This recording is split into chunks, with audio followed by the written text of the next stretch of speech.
आशीम कंपा बाबा बनाए रखे। जय आप अपने मत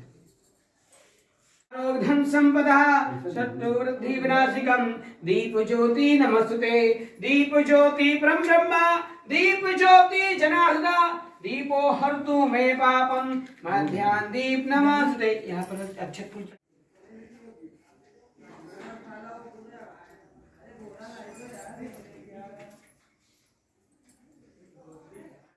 रक्षो अष्टनेमि स्वस्ति नः बृहस्पति दधातु ओम पय पृथ्वी पय ओषधिषु पय दियं दीक्षे पयोधा पया सुति प्रतीक्षा सन्तु महाम ओम विष्णुररट्मा विष्णु सन्ने बदने त्वः ओम अग्नि दोता वातो दोता सूर्यो दोता चर्मा दोता रुद्रो दोता आदि दोता बृहस्पति इंद्रोल्न दोता ओम देहो शक्रे तक्रोही ग्रामवासे विक्रमी संवत 2079 सक्साली वांशा के 1944 नलनाम संवत्सर बौद्धावतारे मासो नाम 6 मासे मासो उत्तमे महामंगल मासे कार्तिक मासे शुक्ल पक्षे षष्ठी परदा सप्तेनाम थे सूर्य दक्षिणायन दक्षिण गोल शरद ऋतु कृतो अमुक शर्मा नाम से अपना अपना नाम अपने गोत्र का नाम अमुक शर्मा नाम से अमुक गोत्र उत्पन्ना सत्प्रति ऋतुति लोकालय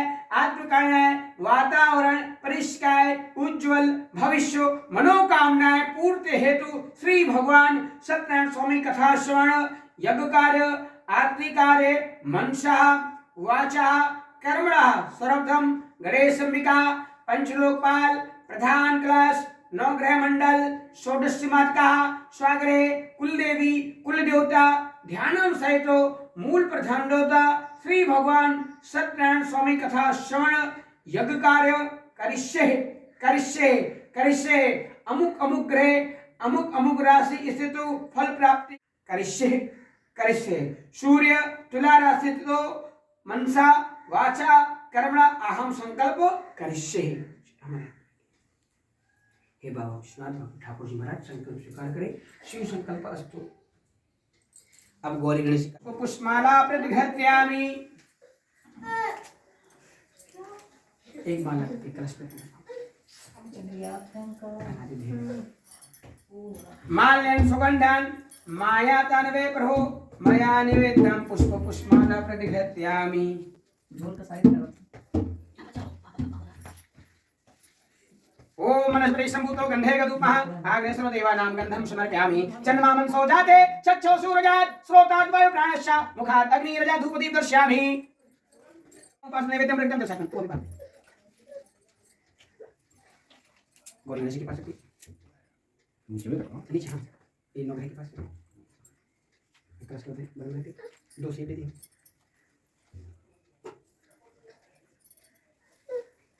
मध्य पंजरा में प्रतिघत्यामि।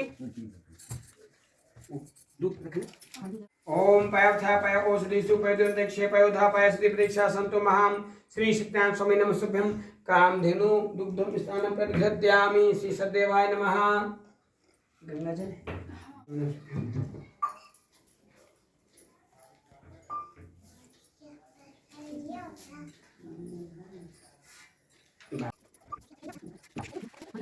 श्रोतात् प्राणश्च मुखात् धूपदीप दर्शयामि।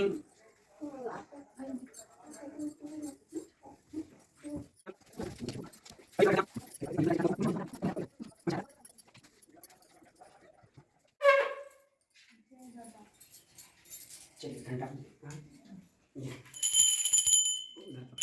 घंटा बजाओ पनी खड़ा पनी नहीं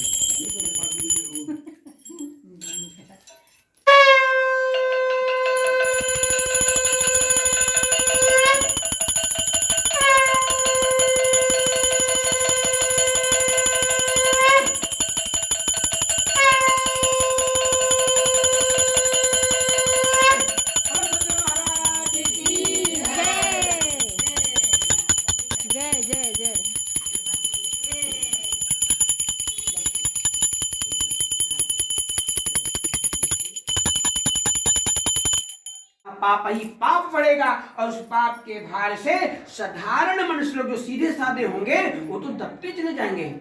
ऐसी दशा में इन मनुष्यों का कैसे कल्याण होगा? ऐसी कौन सी पूजा पाठ जब तब यज्ञ अनुष्ठान होगा जिसको करने से ये मनुष्य अपने कष्टों से मुक्ति पा सकेंगे? वे सोनक ऋषि जी महाराज जिन्होंने भगवान वासुदेव श्री कृष्ण का नामकरण किया था, ऐसे सिद्ध पुरुष, लेकिन मायापति के माया के आगे कोई हल नहीं ढूंढ पाते कि मानव का कैसे कल्याण होगा इस कलयुग में। सीतापुर जित में स्थित नेमी शरण के पावन स्थल पर जाकर के विचार विमर्श कर होते हैं। जब कोई निष्कर्ष नहीं निकाल पाते हैं तो बड़ा चिंतित होते हैं, क्योंकि पहले के समय बड़े बड़े यज्ञ होते थे, वो भी ऋषि महाराज लोग सब कराते थे। अब तो जो देखो वही सब पूजा करा रहे हैं। अब कोई मतलब नहीं कौन क्या है, पर पूजा होनी चाहिए। लेकिन जिसको जरूरी व्यासपीठ का मतलब एक बहुत बड़ा पद होता है जिसकी एक मर्यादा होती है। अब तो कोई चढ़ाए वो भी पूजा कर रहे हैं, जो गलत काम कर वो भी पूजा करा रहे हैं। तो बड़े बड़े ऋषि मुनि लोग कराते थे। आचार्य ने सोचा ऐसी कौन सी पूजा है जो मनुष्य लोग अपने घर में कर सके। बार बार चिंतन करते नहीं इसका निकाल पाते हैं तो बड़ा दुखित हुए। उसी क्षण श्री सूत जी महाराज जी वहां पधारे, जिनको देख करके शौनक आदि ऋषिगण सब खड़े हो गए। कहते हे गुरुवर आपको नमस्कार है, आज आपका आना यहाँ पर बड़ा शुभ हुआ है। हम समस्त ऋषिगण बड़े चिंतित थे, बड़ा दुखित हैं। ऐसा कलिकाल, ऐसा समय आ रहा है जहाँ धर्म का कोई महत्व नहीं रहेगा, जहाँ पाप ही पाप बढ़ेगा। ऐसी दशा में आप मानव जगत के कल्याण हेतु ऐसा कोई उपाय बतलावे जिसको करने से उनका कल्याण हो सके, क्योंकि आप हम सभी ऋषियों में परम श्रेष्ठ परम ज्ञानी हैं, भूत भविष्य वर्तमान के ज्ञाता हैं। जब सूत जी महाराज जी का स्वागत किया, सत्कार किया, उनसे निवेदन किया, तो श्री सूत जी महाराज जी कहते हैं हे ऋषिगणों आप लोग धन्य लोग हैं। हे आर्यावर्त के 88 ऋषिगणों आप लोग धन्य लोग हैं, जो परोपकार की भावना से आपने जगत के कल्याण के बहुत अच्छा किया है। आज मैं तुम्हें प्रसन्न होकर के एक ऐसे उत्तम व्रत के बारे में बताने जा रहा हूँ जिसको करने से मनुष्य अपने कष्टों से मुक्ति पाएगा। ऐसा उत्तम व्रत जिसको करने से मनुष्य अपनी इच्छाओं को पूर्ण करेगा। ऐसा उत्तम व्रत जिसको एक बार देवर्षि नारद ने रमापति से पूछा था और नारायण ने जो उनसे कहा था, तो आज मैं तुमसे कहने जा रहा हूँ जो मेरे गुरु ने मुझको बतलाया था। तो सुना जी कहते महाराज जी आपने कहा नारद जी ने पूछा, अरे नारद जी को क्या सुनना पड़ी? वो तो स्वयं ब्रह्मा जी के पुत्र थे, जिन्होंने एक बार अपने पिताजी को ही श्राप दे दिया कि पिताजी महाराज आपने मेरा सारा ज्ञान छीन लिया, मैं आपको श्राप देता हूं कि आप पृथ्वी पर आप पूज्य हो जाएं। सबकी तो पूजा होगी, लेकिन आज से आपकी कभी पूजा अर्चना पृथ्वी लोक पर नहीं होगी। केवल राजस्थान में पुष्कर छोड़ करके न तो कोई ब्रह्मा जी को आपको मंदिर मिलेगा, न कोई आज ये भी कहता चलो आज ब्रह्मा जी की कथा है मेरे घर आ जाना। सभी देवी देवताओं के भूत प्रेत जिन जिनान सबकी पूजा मिल जाएगी, लेकिन कोई नहीं कहेगा आज ब्रह्मा जी की कथा है मेरे घर आना, या उनका यज्ञ कर्म है मेरे वही मंदिर है, वही से पूजन की प्राप्त होगी। और वे नारद जी जिन्होंने भगवान नारायण को भी श्राप दे दिया। जब पिता ब्रह्मा जी ने कहा बेटा नारद शादी कर लो, अब तो विवाह के योग्य हो गए, तो नारद जी का भैया हम तो योगी हैं, एक भक्ति करना चाहते हैं, मैं शादी बंधन में नहीं बनना चाहता हूँ। तो ब्रह्मा जी नाराज हो गए, नारद जी का ज्ञान छीन लिया। नारद जी नाराज हो गए तो पिताजी को श्राप दे दिया। और जब एक लड़की को देख करके नारद जी मोहित हो गए, अरे कितनी सुंदर है, हमको तो शादी करना चाहिए, लेकिन हम तो सुंदर है नहीं, भगवान नारायण बहुत सुंदर हैं, क्यों ना इनका मुख ले लिया जाए। तो भगवान विष्णु पास जाते हैं, कहते हे रमापति मुझे हरि मुख प्रदान करें। अब ये नहीं कर नारद जी मुझे मन में काम वासना आ गई, मुझे शादी करनी है, बस बहुत जरूरी काम है, आप मुझे हरि मुख प्रदान करें। भगवान नारायण समझ गए कि नारद एक योगी होकर के ऐसा मन में विचार, तो उन्हें वानर का मुख प्रदान कर दिया। नारद जी बड़ी खुशी खुशी जब विश्व मोहिनी के दरबार में पहुंचते हैं तो कहते आज तो मेरा शादी इनसे हो जाएगी, और उनके आगे पीछे घूमते रहते हैं। लेकिन भगवान नारायण ने आकर के विश्व मोहिनी से शादी कर लिया। और जब नारद जी ने अपना मुख वानर का देखा तो रमापति पर क्रोध हो गए और तुरंत श्राप दे दिया, हे दीनदयाल आपके कारण मेरा विवाह संपन्न हो ना पाया, आपके कारण मेरे समाज में हंसी उड़ाई गई, तो प्रथम श्राप ही देता हूं नारायण, आपको भी पत्नी का दुख भोगना पड़ेगा जिस प्रकार आज मैं पत्नी विरह में रह रहा हूं। दूसरा श्राप है नारायण, जो रूप आपने मुझे प्रदान किया वानर का, इन्हीं वानरों के कारण आपका कार्य सिद्ध होगा, बिना इनकी मदद के आप कुछ नहीं कर पाएंगे। और ये श्राप जब राम अवतार हुआ था तो रामचंद्र जी को सीता के वियोग में वन वन भटकना पड़ा था। नारद जी का श्राप था। रावण भी जानता जिन सीता को हम ले जा रहे हैं वो असली सीता नहीं है, हाथ लगाना दूर, अगर असली सीता को देख लेता तो वही रावण हो जाता। लेकिन रावण को मुक्ति चाहिए थी, वो पहले प्रार्थना कर चुका था, महाराज माता जी मुझे मुक्ति चाहिए, आप इसका कारण बन सकती हैं। और ये रावण अपने धाम ले जाता है। और रामचंद्र को किसी की आवश्यकता नहीं थी कि हनुमान हमारी मदद करे, एक बार मार दे लंका को इधर से उधर कर देंगे। लेकिन नारद जी की श्राप की मर्यादा रखनी थी, इसलिए हनुमान की जरूरत पड़ी, अंगद की जरूरत पड़ी, उनसे गुरु की जरूरत पड़ी। वे नारद जी जो चाहे सुर हो, चाहे ऋषि हो, चाहे स्वर्गलोक हो, चाहे पृथ्वी लोक हो, जहाँ चाहे स्वयं पहुंच जाते थे, उनको क्या आवश्यकता पड़ी। इतने सिद्ध पुरुष देवर्षि नारद जी, इसलिए उनको नारद कहा जाता था, क्योंकि उनके कोई बात न कोई ऋषि न कोई देवता काटता था। अब पूरा वृत्तांत बतावे नारद ने क्यों पूछा। संध्या काल की बेला चुकी थी तो श्री सूत जी महाराज जी कहते हैं कि सर्वप्रथम संध्या वंदन कर लिया जाए, स्नान ध्यान पूजन अर्चन कर लिया जाए, फिर वे सुक्तामृत के बारे में आप लोगों का मतलब उसने कहा जाता है कि घर में अगर सुबह पूजा नहीं कर पा रहे कोई बात नहीं, लेकिन संध्या वंदन अवश्य करना चाहिए। साय काल को घर में दीपक अवश्य जलाना, भले सरसों का तेल का जलावे लेकिन जलावे जरूर। स्नान ध्यान पूजन अर्चन करने के पश्चात जब पंक्ति वन बैठ गए तो सूत जी महाराज प्रसन्न चलाते कहते हैं, हे ऋषिगणों, जिस प्रसंग का मैं वर्णन करने जा रहा हूँ सो ध्यान चित होकर के सुनो कि एक साधे सब सधे, सब साधे सब जाए, पानी देवे मूल को, फूले फले अघाई। अगर ये तलवा न होता तो कोई आदमी खड़ा नहीं पाता, चाहे जितने भारी भारी आदमी हो जाए। ये तलवा हमारा क्या है, ये हम लोग की जड़ है, ये भगवान ने जड़ बना दिया, बना दे गोली गोल बना दे, लेकिन एक कला एक आकृति प्रदान करे।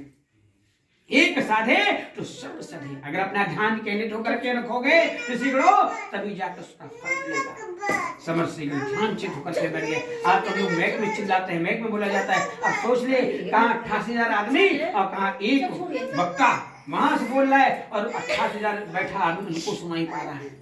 ऐसे सिद्ध पुरुष देवर्षि महाराज कहते हैं कि एक बार देवर्षि नारद जी अनेक लोगों का भ्रमण करते हुए पृथ्वी लोक पर आ गए।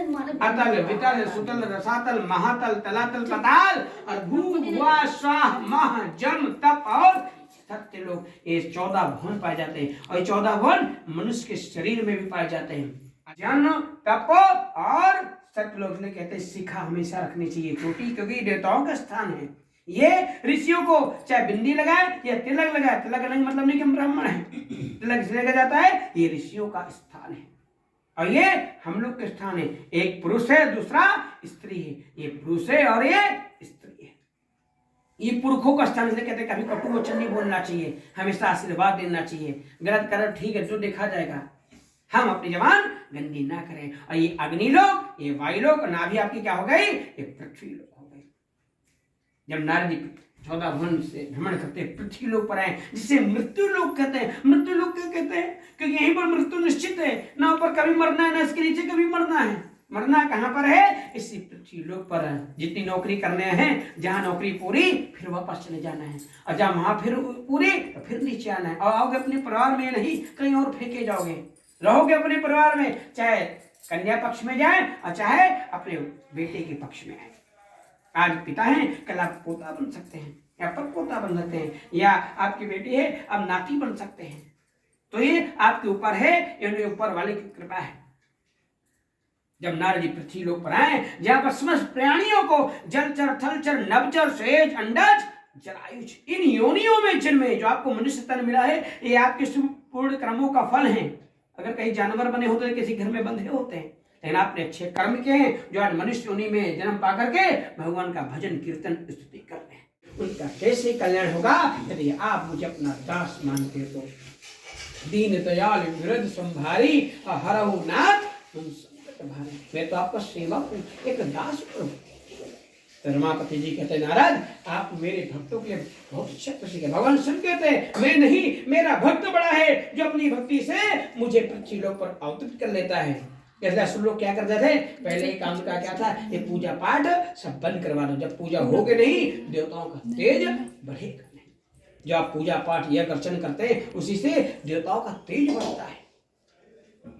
आपने मेरे भक्तों के लिए पूछा नारद जी, तो आज मैं तुमसे प्रसन्न होकर के एक ऐसे उत्तम व्रत के बारे में बताने जा रहा हूं जिसको स्वर्ग में कोई देवता तथा पृथ्वी लोक पर कोई ऋषि संत गण नहीं बता सकते हैं। ऐसा उत्तम व्रत तो जिसको करने से मनुष्य की इच्छा।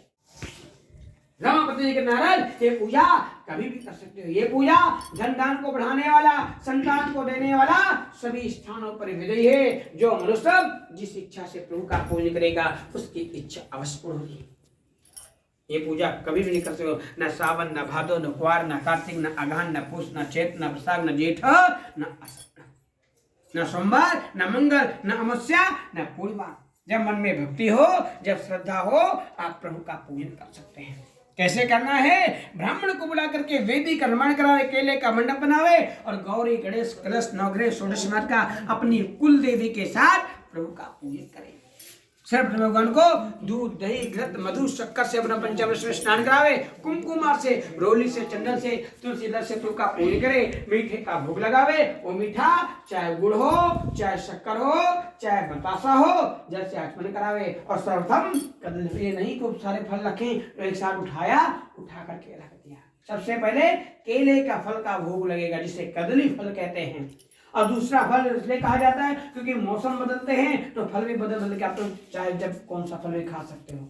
इतना आगे सब निकल गए हैं, हैबिट हो गया है कि जब चाहे जब कोई भी चीज खा लो। लेकिन पहले दो फल, एक कदली फल और दूसरा ऋतु फल। और फिर गेहूं का चूर्ण जो आपने पंजीरी तैयार की है। सबसे पहले गेहूं की आटे की पंजीरी बनाई जाती थी।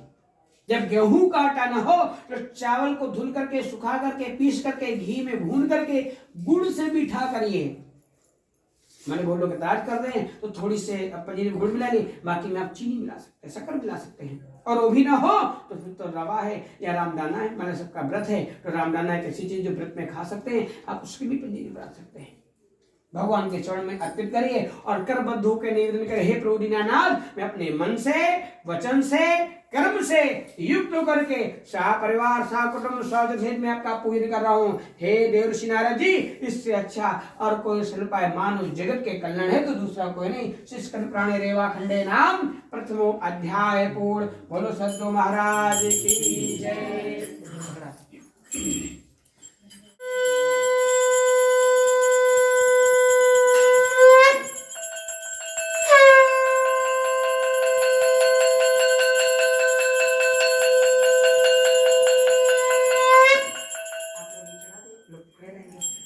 मेरा नाम सतानंद है, मेरे पास आय का कोई साधन नहीं है, इसके अपने परिवार का पालन पोषण करने रोज भिक्षा मांगता हूँ। भिक्षा मांगने पर भी मेरा घर का पालन पोषण नहीं हो पाता है। आप ऐसा कोई उपाय बतलावे जिससे मुझे भिक्षा न मांगनी पड़े, मेरा घर का पालन पोषण हो जाए। ब्राह्मण के वचन को सुनते प्रभु ने कहा, हे सतन जी महाराज, आप धर्म कार्य से विमुक्त हुए, इसलिए आज आपको कष्टों को भोगना पड़ रहा है।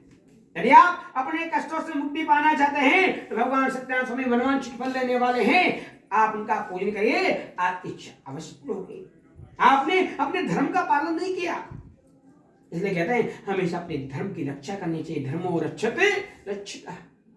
जब हम धर्म की रक्षा करेंगे तो धर्म हमारी रक्षा करेगा। सतन जी महाराज जी प्रार्थना करते हैं, हे भगवान, मुझे इस कष्टों से मुक्ति पाने के आपको उपाय बतलावे। प्रभु जी कहते हैं, हे सतन जी महाराज, आज यदि आप अपने कष्टों से मुक्ति पाना चाहते हैं तो भगवान सत्यनारायण स्वामी मनवांछित फल देने वाले हैं, आप उनका पूजन करिए, आपकी इच्छा अवश्य होगी। ब्राह्मण को संपूर्ण विधि विधान अपना करके श्याम दीनानाथ अपने धाम को वापस चले गए। प्रातः काल का निकला ब्राह्मण, संध्या काल की बेला आ गई, सूर्य सो गए। ब्राह्मण ने सोचा अब तो कोई भिक्षा देगा नहीं, घर को वापस चले। क्योंकि इसलिए कहते हैं सायंकाल में अगर कोई मांगने आ जाए तो कभी देना नहीं चाहिए। अगर आपने दे दिया तो लक्ष्मी भी धीरे से निकल जाएंगे, पता भी नहीं चलेगा। एक बुधवार, एक बृहस्पतिवार कभी उधार पैसा नहीं देना चाहिए। अगर गया बड़ी मुश्किल होगा मिलना है, तो मिलेगा नहीं, समझो डूब गया पैसा। देना है, हाँ, बुधवार कभी उधार नहीं देना चाहिए। आप पूजा करके जैसे कोई मांगने आ जाए तो तुरंत नहीं देना चाहिए, नहीं तो सब समझे जाना ही जाना है, आना नहीं है। और जिसे उधार देना हो किसी को तो मंगलवार को दिए कि हाँ भाई ये पैसा मिलना है। संध्या काल की बेला आ गई, अब तो कोई भिक्षा देगा नहीं। तुरंत घर को वापस आ गया, भोजन तो था नहीं, जल को ग्रहण किया, शयन के लिए लेट गया, लेकिन चिंतावश उसे नींद नहीं आती है। कभी दाएं कभी बाएं, कभी बाएं कभी दाएं, करवट बदलता सोचता रहता है। प्रातः काल की बेला ब्राह्मण स्नान ध्यान गया, अब प्रभु के सामने जाकर के संकल्प किया, भगवान यदि आज मुझे भिक्षा मिल जाती है सर तो मैं आपका पूजन करूंगा, उसके बाद मैं भोजन को ग्रहण करूंगा। फिर कहते हैं कोई पूजा पाठ करिए तो संकल्प अवश्य करिए। जैसे आपने कहा प्रभु आपकी कृपा बनी रहे और मुझे क्या चाहिए, अरे आपने अपना हाथ रख दिया तो मुझे फिर मांगने की जरूरत नहीं। ब्राह्मण ने क्या संकल्प किया, हे भगवान यदि आज भिक्षा मिल जाती है सर्व मैं आपका पूजन करूंगा, उसके बाद मैं भोजन को ग्रहण करूंगा। भगवान का नाम लेते हुए भिक्षा लेने के लिए चल पड़ा। आप प्रभु की कृपा से ब्राह्मण को भिक्षा में बहुत सारा धन तथा धन मिली। ब्राह्मण बहुत प्रसन्न हुआ, तुरंत पक्के के लिए फली शक्कर घी दूध गेहूं का चूर्ण सवालिया घर को आया और अपने भाई बंधुओं को बुला करके धूमधाम से प्रभु सत्यनारायण स्वामी का पूजन किया। उस पूजन के प्रभाव से वह ब्राह्मण धीरे धीरे धनवान हो गया। जब धनवान हो गया तो प्रतिमास पूर्णिमा तिथि को प्रभु सत्यनारायण स्वामी का पूजन प्रसन्न करने लगा। हे ऋषिगणों मैं आगे का क्या बताऊं। काशी के ब्राह्मण ने जिस अपनी निर्धनता को दूर करने के लिए प्रभु सत्यनारायण स्वामी का पूजन किया और अपने कष्टों से मुक्ति पाई। मैं आगे और आप क्या बताऊं।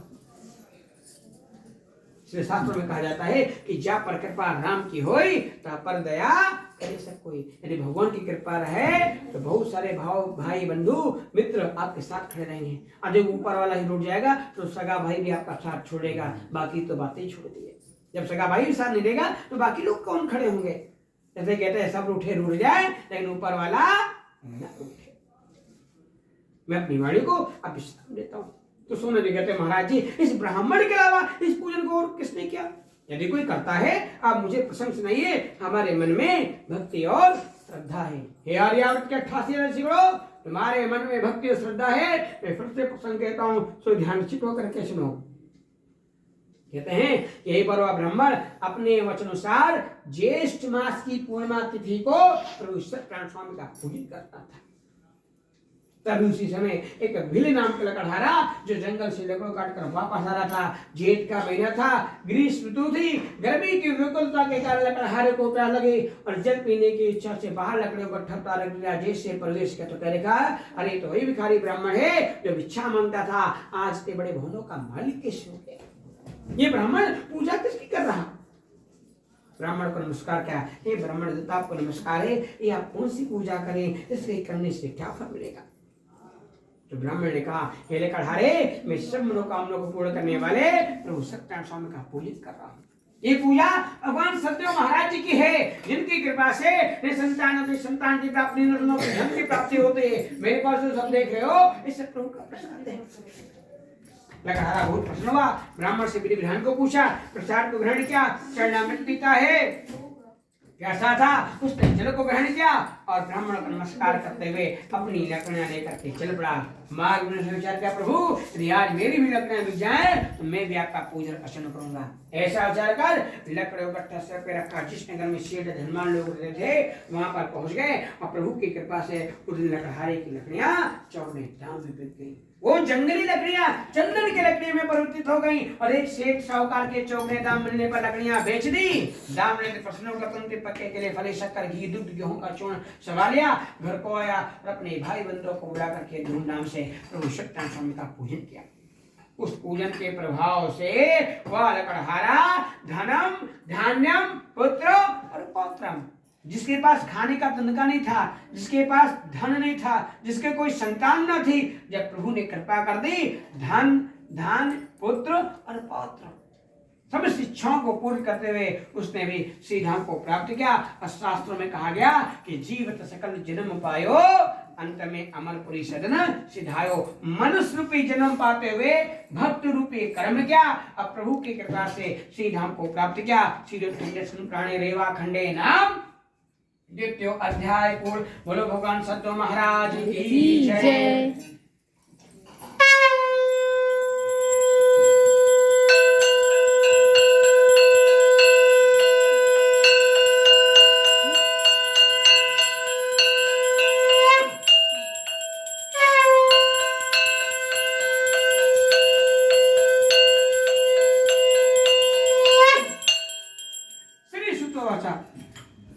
जी महाराज जी कहते हैं ऋषिगणों, मैं फिर से प्रसंग कहता हूँ तो ध्यान चित्त करके सुने।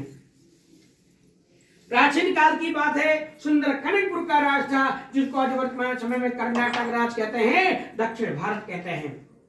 जहां के राजा महाराजा उल्कामुख थे, जो सत्यवक्ता जितेंद्र, कभी झूठ नहीं बोलते थे, हमेशा सद्धर्म का पालन करते थे। अपने राज के प्रत्येक मंदिर बजाना, पूजन करना, ब्राह्मणों को गरीबों को दान दक्षिणा देना, उनके कष्ट को दूर करना, इतना बड़ा राजा, दान पुण्य करने वाला, प्रभु की भक्ति करने वाला, जिसकी पत्नी सुभद्रा सती साध्वी धर्म कर्म एक कर्म करने वाली, एक धर्म एक व्रत नेमा, काय वचन पति पति प्रेमा। लेकिन पूर्व जन्मे कर्मानुसारा इस जन्म में कोई संतान न थी, जिसमें सा चिंतित एवं दुखित रहते थे। संतान की प्राप्ति की कामना हेतु अपने राज के भद्रशिला नदी के तट पर जाकर के भगवान सत्यनारायण स्वामी का पूजन अर्चन कर रहे होते हैं। तभी उसी समय एक साधु नाम का व्यापारी बनिया उसे नदी मार्ग से व्यापार के लिए जा रहा था। जब राजन उल्कामुख को पूजन करते देखा, जानने हेतु अपनी नौका को बांध दिया और राजन के पास पहुंच गया। कहा, महाराज आपको नमस्कार है, ये आप कौन सी पूजा करें, इसके करने से क्या फल मिलेगा?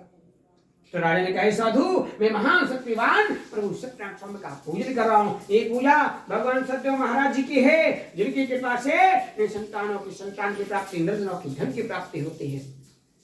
मेरे पास सब कुछ है, धन दौलत ऐश्वर्य सब कुछ, लेकिन आज राज्य को चलाने वाला कोई उत्तराधिकारी नहीं है, इसलिए संतान की कामना है तो मैं आज यहाँ पर प्रभु का पूजन कर रहा हूँ।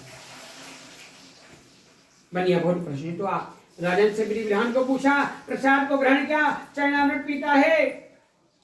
व्यापारी बनिया था, व्यापार हेतु चला गया। जब व्यापार क्रम से निवृत्त होकर अपने घर को आया तो अपनी पत्नी से कह रहे, भगवान सुनती हो, कनकपुर के राजा उनका मुक्त संतान प्राप्त है तो प्रभु सत्यनारायण स्वामी के व्रत के बारे में बतलाया, और ऐसा वचन अपनी पत्नी लीलावती से बोला।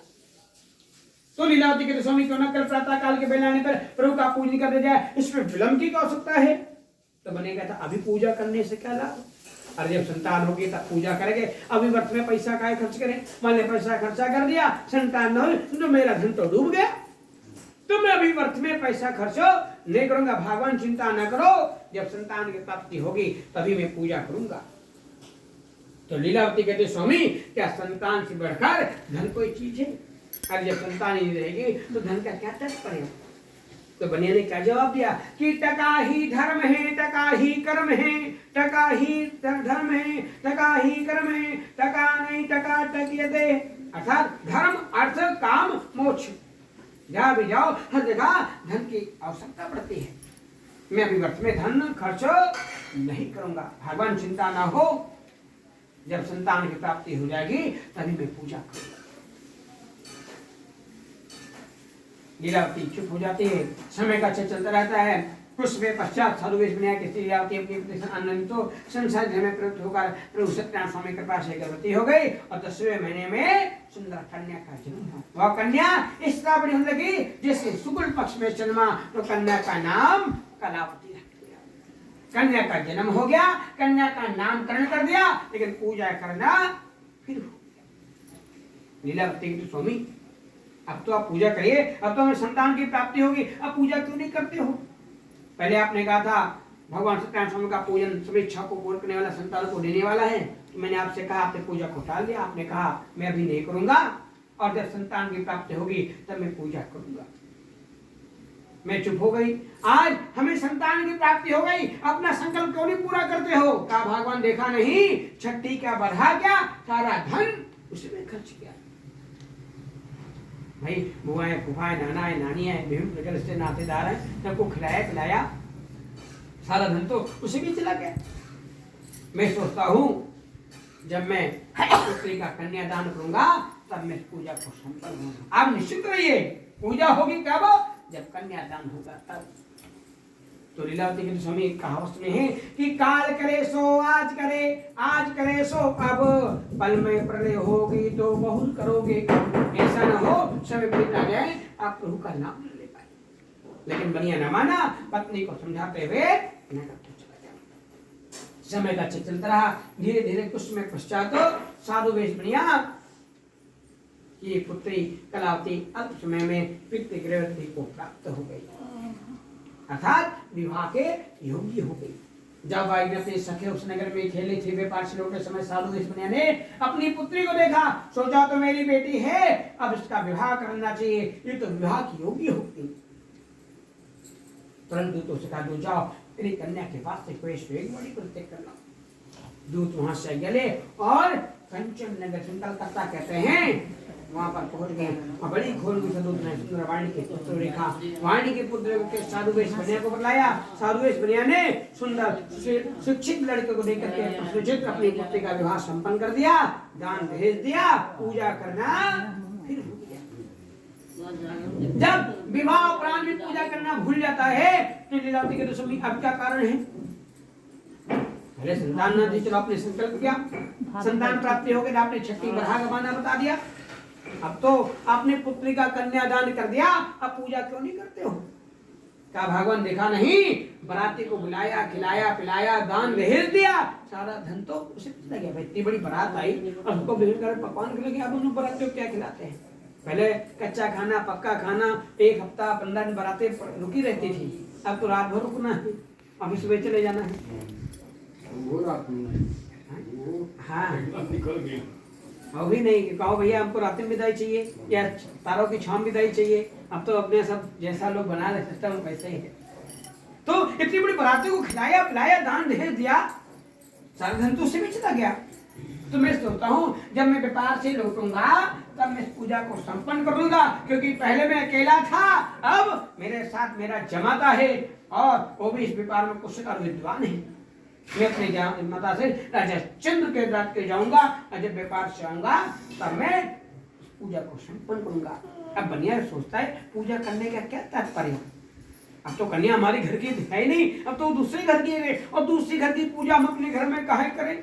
इसलिए कहते हैं कोछे का सामान लड़कियों को नहीं देना चाहिए, बेटे को दे सकते हैं, पोते को दे सकते हैं, पति को दे सकते हैं, और जरूरी है तो आप ही खाइए, देना किसी को नहीं है, क्योंकि किसको प्रसाद किस भाग से मिलना है वो जाने।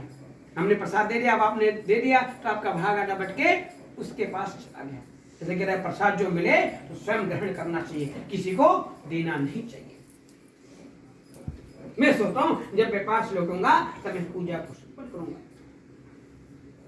तो लीलावती के स्वामी एक कहावत है कि लोभ क्रोध का जरू जनक, लोभ धर्म का सूल, लोभ झूठ का रण सदा, लोभ पाप का मूल। स्वामी जी लालच है ये सबसे बड़ा पिता है क्रोध का। लालच झूठ पर झूठ बुलवाएगा, लालच धर्म का सबसे बड़ा कांटा है और पाप की जड़ लालच। लेकिन बनिया न माना, पत्नी को समझाते हुए समय का चेक चलता है। धीरे धीरे कुछ समय पश्चात साधु वेश बनिया अपने जमा से राजा चंद्रराज में चला गया तो वहां पर जाकर व्यापार को खोलने लगा। अपनी प्रतिज्ञा से पट भ्रष्ट होने के कारण, प्रभु का पूजा न करने के कारण भगवान नारायण से रुष्ट हो गए और बनिया को श्राप दे दिया, वैश्य महान दुख प्राप्त होगा, जब तक मैं नहीं चाहूंगा तेरे कष्ट को कोई दूर नहीं करेगा। जब एक दिन साधु वेश बने अपने जमा से राजा चंद्रराज में जाके व्यापार को कर रहते हैं तो प्रभु की कृपा से 2 चोर प्रेरित हुए और राजा के धन को चुरा करके उन्हीं वैश्यों की नौका में जाके छिपा दिया और चोर वहां से भाग गए। जब राजा सेन चोरों का पीछा करते करते शीर्ष पहुंचे तो राजा के धन को रखा पाया तो दोनों को चोर समझ कर कहते महाराज ये 2 चोर पकड़ कर हमला है, जिन्होंने हमारे राज्य में चोरी की है, राजा निगम का सारा धन छीन लो और बंदी गृह में सारा धन में चला गया। दोनों बनिया को कारावास में भी बंद कर दिया गया। इधर पत्नी की पूजा न करने के कारण भगवान नारायण उनसे रुष्ट हो गए, उनके घर में चोरी हो गई, चोरों ने घर में खाने के लिए एक दिन का भी न छोड़ा। सारी मानसिक पीड़ा से कलाती बड़ा दुखी चिंतित ब्राह्मण के घर गई जहाँ प्रभु सत्यनारायण स्वामी का पूजन हो रहा था। पूजन होते होते रात काल की बेला गई और रात काल की बेला में जब कलावती घर पहुंची तो लीलावती बड़ा क्रोधित होकर पुत्री तेरे मन में क्या है, तू कहाँ थी? कन्या ने कहा माता जी मैं ब्राह्मण के घर गई थी जहाँ पर सब मनोकामना को पूर्ण करने वाले प्रभु सत्यनारायण स्वामी का पूजन हो रहा था, इसलिए मुझे देर देखो माँ, मैं सत्य कहती हूँ, मैं आपके लिए भी प्रसाद लाई हूँ। जब कलावती ने माँ को प्रसाद दिया, भगवान सत्यनारायण स्वामी को उत्तम व्रत के बारे में बताया। लीलावती जान गई और कहा पुत्र चिंता न करो, कल हम भी प्रातः काल प्रभु का ग्रहण करेंगे। प्रातः काल के बेलाने पर स्नान होकर के भिक्षा मांग करके प्रभु सत्यनारायण स्वामी का पूजन किया, सबको प्रसाद बांटा, स्वयं प्रसाद ग्रहण करते हुए लीलावती ने भगवान से प्रार्थना की, हे करुणा ध्यान भगवान सत्यनारायण स्वामी मेरा अपराध क्षमा करे जो मुझसे मेरे पति से भी हो गया हो। यदि मेरी जमाता से भी कोई अपराध हो गया होगा तो आप उनको भी क्षमा करेगा। मेरे पति जमाता जहां भी हो उनको अब आप भेज दे। भगवान प्रसन्न हो गए। तुरंत राजा चंद्रकेतु को स्वप्न में दर्शन दिया और कहा, राजन कल प्रातः काल के बेला आने पर दोनों व्यापारी बनिया को छोड़ देना जिनको आपने चोर समझकर कारावास में बंद कर दिया है। यदि तू मेरी आज्ञा का पालन नहीं करेगा मैं तुम्हारे राज को नष्ट कर डालूंगा। राजा घबरा गया। प्रातः काल के बेला आने पर अपना स्वप्नोच्चार राजपुरोहित से कह सुनाया, राजपुरोहित जी का महाराज ये भगवान की भविष्यवाणी है, आप उन दोनों को छोड़ दे तो उचित रहेगा। ये दोनों बनियाओं को कारावास से मुक्त करके सभा में बुलाया गया। दोनों ने आते राजा को नमस्कार किया। दोनों बनिया चिंतित होने लगे। तब राजा ने कहा, हे महान भावो घबराने की चिंता नहीं है, जो कुछ तुमसे अपराध हुआ उसका कारण मैं नहीं, ईश्वर के कारण तुम्हें जेल जाना पड़ा। आज से तुम आजाद हो, अब तुम सीधे अपने नगर को वापस चलो।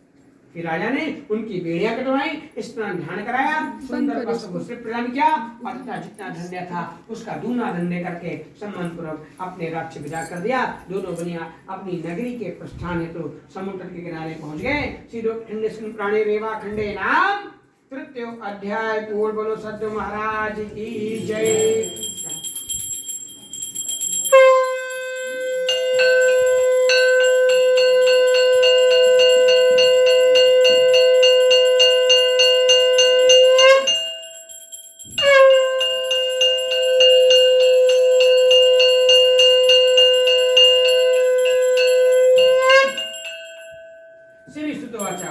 महाराज जी कहते तो ध्यान से करके सुनो।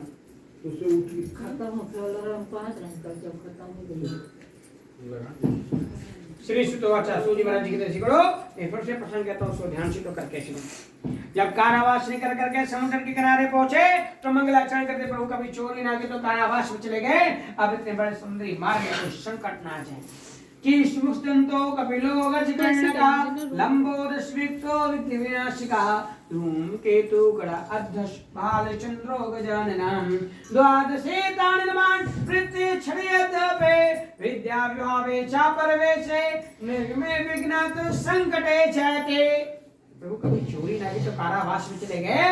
अब इतने बड़े समुद्री मार्ग में कोई संकट ना आ जाए। मंगलाचरण किया और अपनी यात्रा।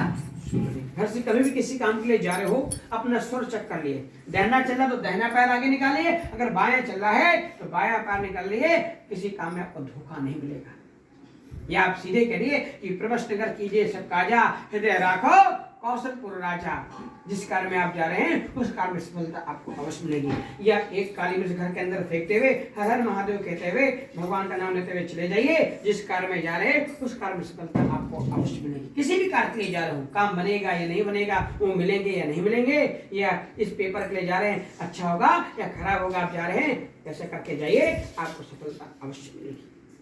बढ़िया ने संकल्प किया, मंगलाचरण किया और यात्रा शुरू कर दी। जब यात्रा करते करते थक गया, विश्राम करने के लिए नगरी के तट के किनारे पर रुक गया, नौका को बांध दिया और विश्राम करने के लिए बैठ गया।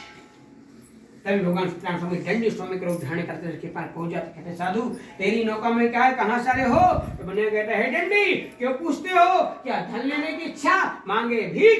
आप पूछे गाँव की जमा, अरे भीख मांगते तो भैया भीख मांगो, गाँव की जमा क्यों पूछते हो? अरे मेरी नौका में क्या से क्या मतलब, और मैं तो एक व्यापारी बनिया हूं, बनिया के पास क्या हो सकता है? मेरी नौका तो लता पता पुष्पना लौंग देवती जाफल हर्रा भर्रा गरी गोला तेज पत्ता काली मिर्च लौंग इलायची आदि नमक मसाला वनस्पतियों से भरी है। हे डंडी यदि विश्वास नहीं है जाओ जाके। तो जब ऐसा कठोर वंश से बोला डंडी स्वामी ने कह दिया एवं मस्तु, हे साधु तुम्हारा वचन सत्य हो। यदि तुम्हारी नौका नमक मसाला लता पात्रा वनस्पतियों से भरी है तो वैसे मैं नौका देख के क्या करूंगा। और ऐसा कहते हुए एक एकांत सिंधु माने समुद्र के समीप एक स्थान पर जाकर बैठ गए। बनिया बहुत प्रसन्नित हुआ, मैंने डंडी को मूर्ख बना दिया, बिना धन दिए उसको ऐसी भगा दिया। नित्य कृष्ण निवृत्त होने के पश्चात जलपान विश्राम करने के पश्चात जब चलने की मिनट पता देखा उसकी नौका से समुद्र में तैर रही है। अपनी नौका को तैरता देखकर अचंभित हुआ और जब पास गया तो वो नौका हीरे मोती रत्न की जगह पर लता पात्रों से भरी बनिया मूर्छित वहीं पर गिर गया। मूर्छा तारने पर रोने पीट लगा। उसका जमाना के पिताजी शोक ना करे, एक डंडी का श्राप है जिनसे आपने झूठ बोला। अब आपको उनके शरण में चलना चाहिए, उनसे क्षमा याचना करनी चाहिए। अपने जमाता के उच्चन कर वे डंडी बा को ढूंढते ढूंढते इसी स्थान पर पहुंच गए जहां पर विराजमान थे। उनके चरण में गिरकर क्षमा करते, मैंने जब से असत्य उसने बोला, झूठ बोला, मुझे क्षमा करे, मैं वैसे घृत कार्य कभी नहीं करूंगा। और वहां रोने लगा। जब वो रोने लगता, प्रार्थना करता, स्तुति करता, वंदना करता है, मेरा अपराध क्षमा करे,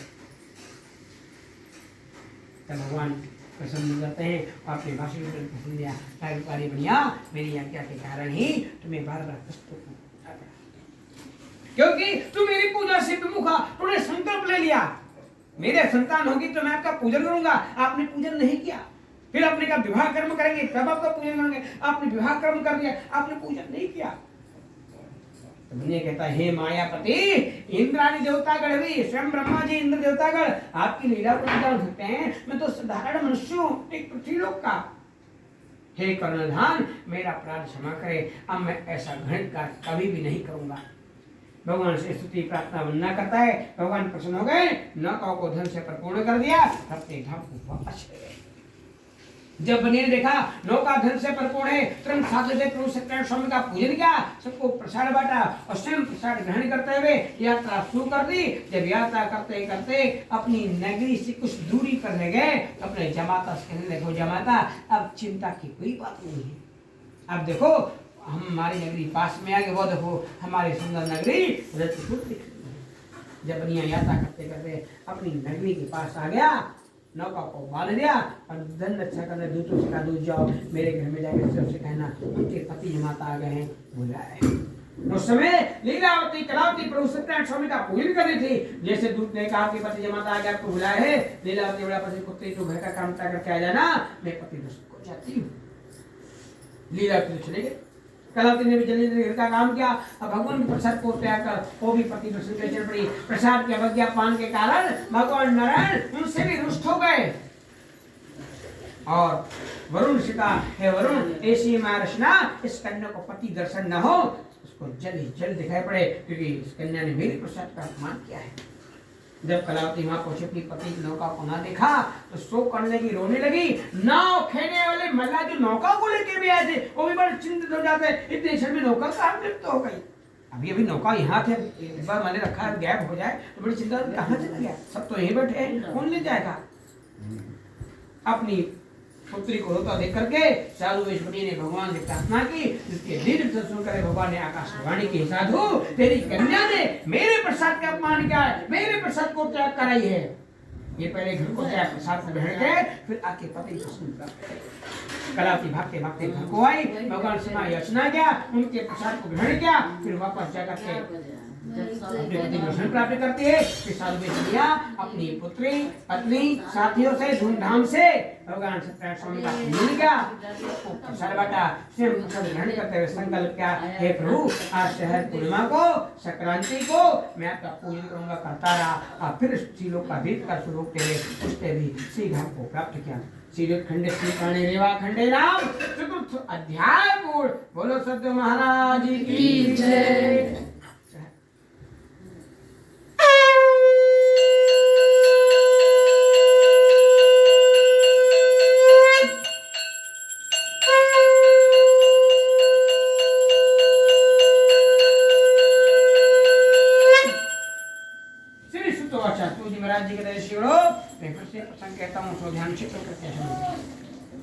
प्राचीन काल की बात है, सुंदर कौशलपुर का राज था, जिसको आज हम लोग क्या कहते हैं, अयोध्या धाम कहते हैं। अयोध्या का नामकरण महाराज इच्छापुर से रखा था। तब से लेकर के आज तक वो अयोध्या नगरी प्रसिद्ध है।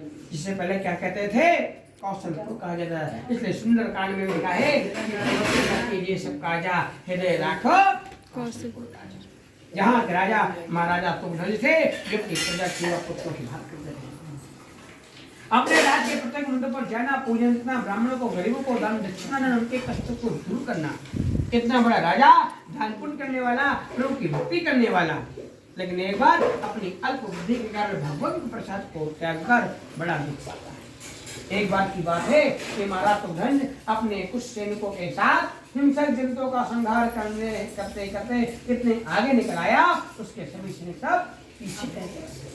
राजा जब शिकार करते करते थक गया तो विश्राम करने के लिए एक वट वृक्ष बरगद के पेड़ नीचे कर बैठ गया। राजा ने देखा कि कुछ ग्वाल बाल एक प्रभु सत्यनारायण स्वामी का पूजन अर्चन कर रहे हैं। जब ग्वाल बालों ने प्रभु सत्यनारायण स्वामी का पूजन अर्चन कर लिया, सबको प्रसाद बांटने लगे। देखो तो हमारे महाराज है, चलो राजन को प्रसाद दिया जाए। राजन जो अहंकार वहीं पर बैठा रहा, नहीं नमस्कार करता है और नहीं वहां पर जाता है। जब ग्वाल बाल उनके पास प्रसाद लेकर आए, राजा ने प्रसाद का अपमान कर दिया। हे ग्वाल बालो, तुम मुझे प्रसाद देते हो? कहा मैं क्षत्रिय, कहा एक राजा, कहा तुम गाय भैंस चराने वाले, मैं तुम्हारे प्रसाद कैसे ग्रहण कर लूं? और राजा उस प्रसाद का अपमान करते हुए अपनी नगरी का चल पड़े। प्रसाद के अवज्ञा अपमान के कारण भगवान नारायण उनसे रुष्ट हो गए। जब उनसे रुष्ट हो जाते हैं, उसके सारे वैभव को, समस्त पुत्रों को नष्ट कर दिया। जब राजन अपने महल पर पहुंचा, अपने पुत्रों का मृत्यु का समाचार सुना तो बड़ा दुखित हुआ और राजपुरोहित को बुलाकर उसका कारण पूछा। तो राजपुरोहित ने कहा, महाराज आपने तो भयंकर भूल की है, ये दंड उसी का प्रणाम है। यदि आप उसका प्रायश्चित कर ले, पश्चाताप कर ले तो आपकी इच्छा अवश्य पूर्ण होगी। राजा को तुरंत ध्यान आ गया, ग्वाल बाल खा के क्षमा याचना की, उनके साथ बैठकर विधिवत पूजन अर्चन किया, सबको प्रसाद बांटा और स्वयं प्रसाद ग्रहण करते हुए हे ग्वाल बालो, मुझे क्षमा करे, मैंने अहंकारवश आपके प्रसाद का आपका अपमान किया। मैं वैसे ग्रहण कार्य कभी नहीं करूंगा। उनसे प्रार्थना करें, उनसे पूजन अर्चन किया, भगवान के साथ भगवान के पूजन अर्चन किया और सबको प्रसाद बांटा, स्वयं प्रसाद ग्वाल बाल लेते हुए भगवान से प्रार्थना की, हे प्रभु दीनानाथ, मेरा अपराध क्षमा करो, मैंने अहंकारवश आपके भक्तों का प्रसाद का अपमान किया, अब मैं ऐसे ग्रहण कार्य कभी नहीं करूंगा। भगवान प्रसन्न हो गए और राजा के समस्त पुत्रों को, ईश्वर को वापस कर दिया। फिर राजा इस पृथ्वीलोक का दीर्घकाल सुख भोगते हुए उसने श्री धाम को प्राप्त किया और मोक्ष को प्राप्त किया। फिर सीखो, मैं और आगे क्या बतलाऊं, मैं अपनी वाणी को अब विश्राम देता हूँ। पृथ्वीलोक पर इस व्रत को जिसने किया वह कथा प्रसंग मैंने तुमसे कह सुनाया, मैं आगे तो क्या कहूँ। सोनाली के महाराज जी जिन्होंने इस जन्म में प्रभु सत्यनारायण स्वामी का पूजन अर्चन किया, यदि उनको दूसरा जन्म प्राप्त होता है उसके बारे में आप बतलाने की कृपा करें। हे आर्यावर्त 28 ऋषिगणों, मैं अब उनके दूसरे जन्म के बारे में बतलाने जा रहा हूँ। जो काशी का ब्राह्मण था, भिक्षा मांगता था, जो पहले निर्धन था, गरीब था, भिक्षा मांगकर अपना जीवन यापन करता था, जिसके स्वयं कष्ट को दूर करने के लिए भगवान नारायण ने ब्राह्मण का वेश बना करके उसके पास गए और भगवान सत्यनारायण स्वामी के व्रत के बारे में बताया, जिसको करने से वह अपने कष्टों से मुक्ति पाता है। वह ब्राह्मण सतानंद अपने दूसरे जन्म में सुदामा नाम का ब्राह्मण बना, जिन्होंने भगवान श्री कृष्ण की भक्ति की और मोक्ष को प्राप्त किया। वही सुदामा जो अपनी पत्नी सुशीला के कहने पर कई आशीर्वाद द्वारा दी जाते हैं, 2 मुट्ठी चावल की जगह पर 2 लोग को प्राप्त करता है और श्री धाम को। जो बिली नाम का रहा था, लकड़ी काट कर जीवन यापन करता था, जिसकी लकड़ियां कभी बिकती थी कभी नहीं बिकती थी, ब्राह्मण से इस व्रत के बारे में जान करके भगवान सत्यनारायण स्वामी का पूजन किया और पुत्र पौत्र को प्राप्त किया, धन धान से संपन्न हुआ और मोक्ष को प्राप्त किया था। अपने दूसरे जन्म में त्रेता युग में राजा विशाल का गो बना, जिन्होंने श्री रामचंद्र जी की सेवा की, उनको गंगा पार कराया, स्वयं बहुत सुंदर पार हुआ। जो महाराज कुल का मुख थे, जिनके कोई संतान न थी, संतान की कामना के लिए अपने राज के भद्र स्नान नदी के पूजा करके भगवान सत्यनारायण स्वामी का पूजन अर्चन करते हैं। अपने दूसरे जन्म में अयोध्या के राजा दशरथ हुए, जिन्होंने रंगनाथ जी का पूजन किया और स्वयं प्रभु को अपने घर में अवतरित किया राजा रामचंद्र के रूप में, और उन्हीं के वियोग में अपने प्राण त्याग देते हैं, क्योंकि राजा दशरथ ने अपने भांजे श्रवण कुमार की हत्या कर दी थी। भले हत्या हो अज्ञानता बस हुई हो। जो साधु दुनिया था, जिनके कोई संतान न थी,